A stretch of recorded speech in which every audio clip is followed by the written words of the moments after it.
কি? আপনি আমার মায়ের নাম্বার চেয়েছিলেন না, নেন, যা খুশি বলেন, ভিডিও দেখান, যা ইচ্ছা করেন।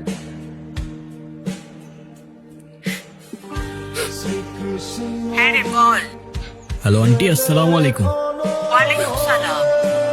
আপনি কে? এটা তো আয়শার নাম্বার, ওর কিছু হয়নি তো? আরে না না আন্টি, ওর কিচ্ছু হয় নাই। আন্টি, আয়শার ব্যাপারে আপনাকে কিছু কথা বলার জন্য কল দিলাম। হ্যাঁ বলো। আন্টি, আপনার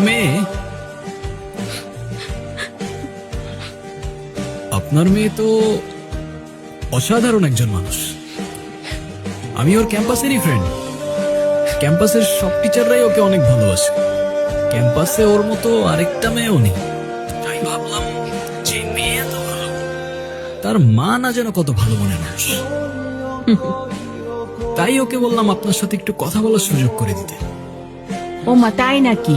থ্যাংক ইউ, থ্যাংক ইউ। তুমি তো খুব সুন্দর করে কথা বলো। শুনো, তুমি আয়শার সাথে আমাদের বাসায় আসবা, কিন্তু তোমার কিন্তু দাওয়াত রইলো।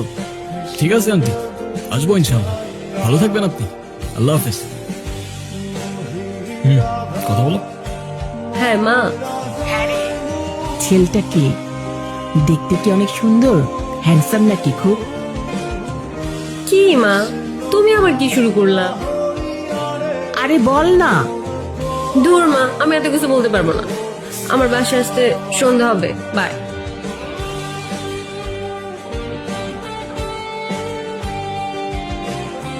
আপনি আমার মাকে কিছু বললেন না কেন? সে তো আমি এমনিও বলতাম না। তুমি তো লিটারালি কান্না করছিলে। আমি তো নিজেও বুঝতে পারিনি তুমি এতটা ভয় পেয়ে যাবে।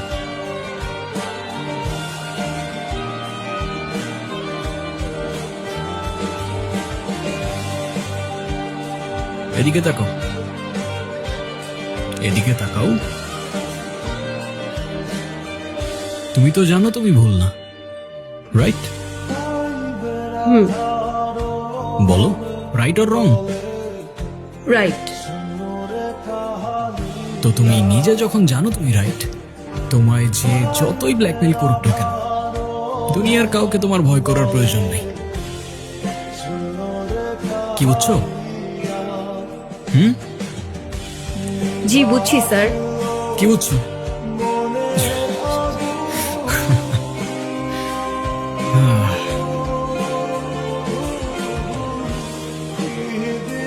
আবারও রাজধানীতে পাওয়া গেল সেই জেল পলাতক দলের আর এক আসামির লাশ। শিবপুর সেতুর নিচে এক কলমটা জেলে কমা না, সকালে মাংস এমনিতে খেতে কালকে গেছে। ঘুমাইতে পারিনি, ঘুমাইতে দে। ভাই জানা গেছে উঠো না ভাই, আগেও উঠো। সেতুতে লাশ পাওয়া গিয়েছিল। হইছেটা সেও কি? একই নিউজটা একবার দেখো, উঠো। পুরো বিষয়টি কি কাকতালীয়? এর পেছনে লুকিয়ে আছে কোনো বড় রহস্য। এখন পর্যন্ত তাদের কোনো পরিচয় পাওয়া যায়নি পুলিশের।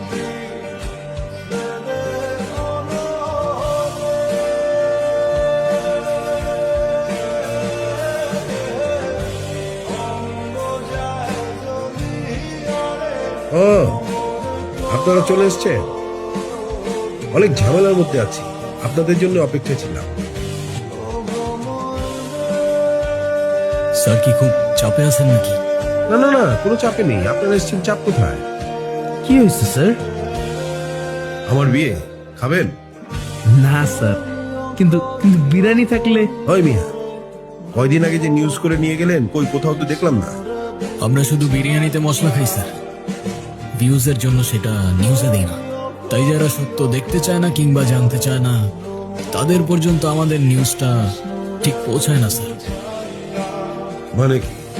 মানে ভাই বলতে চাইছে আমাদের নিউজের রিচটা একটু ডাউন স্যার। সুমিত ক্যামেরা। এই, ওর বডিতে কি কি পাওয়া যায় দেখো, আর পোস্টমর্টমের ব্যবস্থা করো। কি হচ্ছে এই দেশের অবস্থা? যেখানে ক্রিমিনালসরাই সেফ না, সেখানে আপনার আমার মতো সাধারণ মানুষের নিরাপত্তা কোথায়? একটার পর একটা লাশ পাওয়া যাচ্ছে, আমরা জানতে চাই পুলিশ আমাদের কি বলতে চায়। Sir, excuse me sir.